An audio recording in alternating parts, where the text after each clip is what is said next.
Jesus said that heaven is reserved for those who produce fruit, not for those who believe in God. Because as we have stated on here plenty of times, and as the Bible says, even the demons believe that Jesus is who he says that he is. And I think that's the stumbling block, right? Well, Jesus is the cornerstone. He is the stumbling block, right?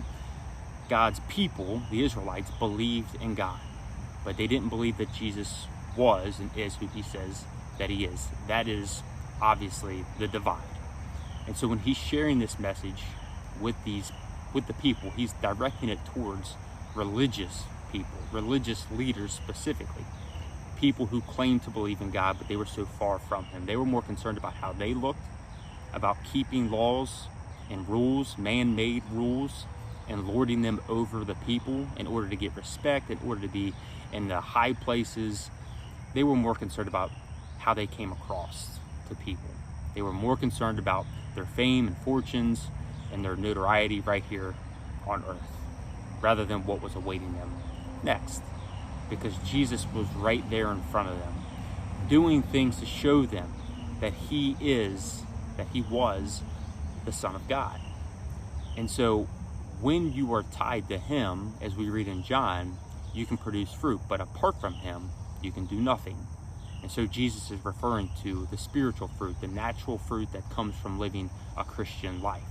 So when you believe in him, that's a great start, but it's about following him after that, picking up your cross every single day, taking every thought captive, making it obedient to him, and just naturally going about your life producing fruit, doing good.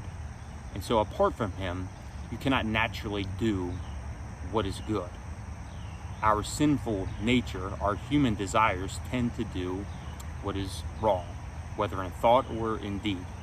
So that is the condition of the human being. We are conditioned to sin. And that's just how it's been since Adam and Eve in the fall. And so when we pursue a relationship with Jesus, our lives, the byproduct of our lives will be fruit bearing. Think about a tree, fruit tree, apple, orange, whatever it may be, or a plant that produces fruit. All it has to do is be planted. Yes, cultivated, watered, but naturally it produces fruit. You cannot plant an apple tree and grow oranges. It is what it is.